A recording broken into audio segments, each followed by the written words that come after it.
Alright guys, for this video, meron na naman ako share sa inyo na isa pang live streaming na tool na dapat ginagamit nyo guys. Okay, so kung ayaw nyo yung isa kong shinare na live streaming tool, eto guys, actually eto yung unang live streaming tool na ginamit ko years back kasi napakaganda naman talaga niya. And very user-friendly, simple lang siya. Pero kaya ako lumipat dun sa isa kasi merong mga advantages dito or may mga advantages sa kabila na mas nagustuhan ko. And medyo pricey po dito guys kung mag-upgrade ka. Pero kung free lang din guys, okay lang naman guys to get started on this one. Pero yun nga lang, meron siyang limit. So yun ang i-review natin. Pero kung gusto mo to guys, kung gusto mo ng StreamYard, pakita ko sa inyo kung paano siya gawin, review natin ng konti. So, click the link dyan sa description at saka sa pin comments. Mag-register at mag-sign up na kaagad kayo with StreamYard para masabay nyo po ako dito kung gusto nyo siyang gamitin as a live streaming tool guys sa inyong pagla-livestream. Okay? Are you guys ready? Let's go!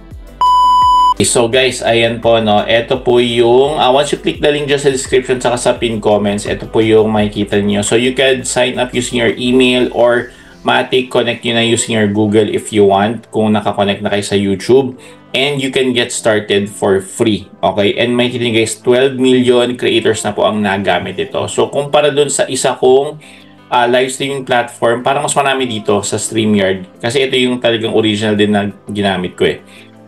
Pero maganda rin talaga yung isa, yung Restream. Okay, nasa inyo na yan. You can have both naman parehas, pero etong StreamYard, marami rin po nagamit nito.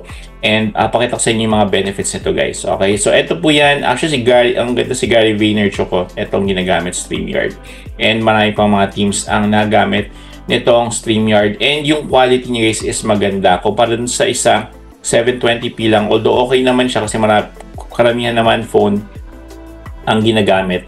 Pero dito, alam ko may malaking quality, 1080p. Pwede dito siya guys. Okay, so hindi ko na babasahin lahat yan guys. Yan po yung mga benefits niyan. So, e-exit muna tayo dyan. Okay, so ang share ko sa inyo, etong isang page na yung price point nila guys para makita po ninyo. Ayan, so eto guys yung kanilang upgrade plans. So, like I said, pwede kayong mag-start for free dito sa StreamYard. And makikita nyo, pag free, syempre makikita yung StreamYard logo. Eto nga lang guys, may streaming limit siya. So 20 hours per month lang po sa free plan. Okay? Doon sa isa guys, unlimited. Okay? Wala siyang limit. Okay? So, ang ginagawa ng iba dito is gumagawa ng maraming Google accounts. Okay? So, pag ubos na yung 20 hours, yung isa naman yung gagamitin nila. So, ganun yung discard na ginagawa nila. Pero kung ayaw nyo yung ganong klaseng hassle, then gamitin nyo yung Restream. Pero kung gusto nyo ng mas easier or hindi naman kayo lumalabas ng 20 hours per month sa paggamit ng live stream, okay na tong StreamYard kasi mas mas user-friendly po siya. Okay? Although halos parehas lang din naman. Okay. Now, if ever you decide to upgrade, ayun sinasabi ko sa inyo guys, ang mahal dito. Yung sunod nilang upgrade is $44 per month na. Kumpara dun sa isa halos kalahati lang. Okay. So, ang kagandahan naman sa upgrade nito is naka 1080p siya and maraming benefits. Actually, halos the same lang din talaga siya. Sa mga can afford lang talaga dito sa StreamYard, kung kaya nyo naman ng $44.99 per month na upgrade or yung mas malaking upgrade na which is 2160p na yung quality ng live stream. Yung iba pa nga yung teams and business mas malaki pa. So hindi ko na i-discuss kasi mahal siya, $44.99.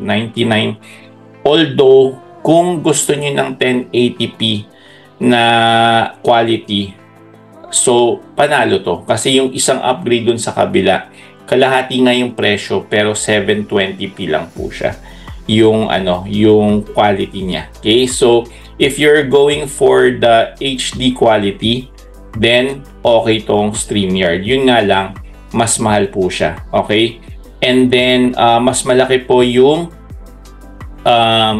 capabilities na pwede niyang gawin. Okay? So, nandito po lahat yan. So, like 50 hours of permanent storage, so on and so forth. Yung chat overlay nila, mas maganda siya guys. Kasi halimbawa yung mga emojis, makukuha niya yung chat overlay na emoji. Dun sa isa yung parang text lang yung lumalabas. Okay. Pero yun nga mas mura. Ito nga lang mas mahal. Okay.